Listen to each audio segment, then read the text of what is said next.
सभी को, मैं हूँ सृष्टि और आज हम Bhagavad Gita chapter 7 knowledge of the absolute के श्लोक 11 को कवर करने वाले हैं। रोज की तरह पहले मैं संस्कृत में श्लोक को पढ़ूंगी, उसके इंग्लिश ट्रांसलेशन को देखेंगे और मीनिंग को समझेंगे। तो चलिए शुरू करते हैं।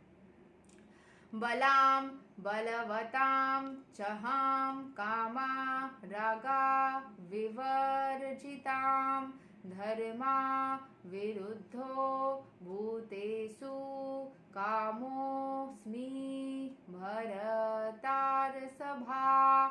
I am the strength of the strong, devoid of passion and desire. I am sex life which is not contrary to religious principles, O Lord of the Bharatas Arjuna. तो यहाँ पे भगवान बोल रहे हैं कि वो स्ट्रेंथ भी है, वो पैशन भी है एंड वो डिज़ायर भी है। Devoid of passion and desire. अच्छा, I am the strength of the strong devoid of passion and desire, जिसके अंदर पैशन या फिर डिज़ायर नहीं है कि मुझे ये चाहिए वो चाहिए, लेकिन उसके अंदर स्ट्रेंथ है, हर एक चीज़ को पाने की क्षमता है, उसके अंदर भगवान विराजमान है।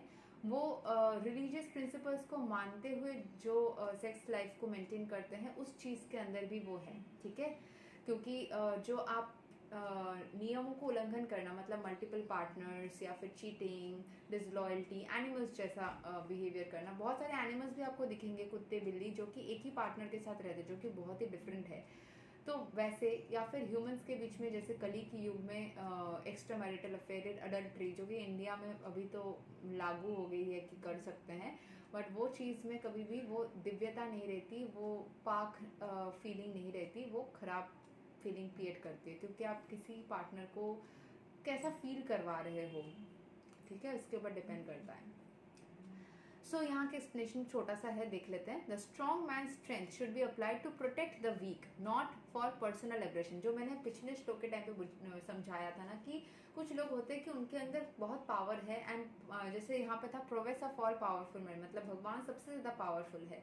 जो इंसान पावरफुल हो, कभी कभी अपने मतलब को निकालने के लिए, जो उनसे वीक है उनको दबाने के लिए अपने पावर को यूज़ करते हैं, अपनी ईगो को सेटिस्फाई करने के लिए। तो भगवान उनके साथ कभी नहीं रहते। जैसे आपने अगर छुरा उठाया तो जैसे दुर्गा ने भी छुरा मतलब वेपन उठाया तो रावण ने भी उठाया। सो किस वजह से, या राम ने भी उठाया तो रावण ने भी उठाया, तो किस वजह से आपने वेपन को उठाया? प्रोटेक्ट करने के लिए कि तबाह करने के लिए?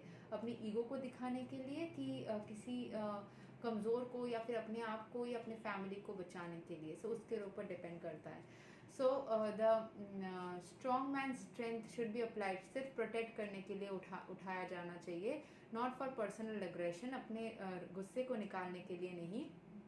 Similarly sex life according to religious principles dharma should be for the propagation of children, not otherwise. मतलब मस्ती के लिए, मजाक के लिए, जो कली के युग में उस एनर्जी में आप रहोगे तो आप मल्टीपल पार्टनर्स या फिर उस एनर्जी में आओगे, आप उस डिससैटिस्फैक्शन की एनर्जी में आ जाओगे। आप बोलोगे सेक्सुअली मतलब जो हस्बैंड एंड वाइफ जिनके अंदर डिवोर्स होता है, बहुत सारे लोग इस वजह से डिवोर्स करते हैं कि सेक्सुअली वो लोग हैप्पी नहीं होते हैं, सेटिस्फाइड नहीं होते। बट धर्म के हिसाब से सेक्स कभी उस रीज़न से ही नहीं होना चाहिए कि आपको एंजॉय करना है। वो बस रिप्रोडक्शन का सिस्टम ही रखा गया है न्यू बर्थ देने के लिए, न्यू एक एनर्जी को दुनिया में लाने के लिए, ना कि एंजॉय करने के लिए। अगर आप उस चीज़ को एंजॉयमेंट का चीज़ रखोगे तो कुछ दिन बाद वो धुंधला पर ही जाएगा, फिर पार्टनर्स अच्छे नहीं लगेंगे, न्यू पार्टनर्स के पास आप जाओगे और उस साइक्लिक एंटेंगलमेंट में, मटीरियल एंटेंगलमेंट में वापस से फंस जाओगे। ठीक है।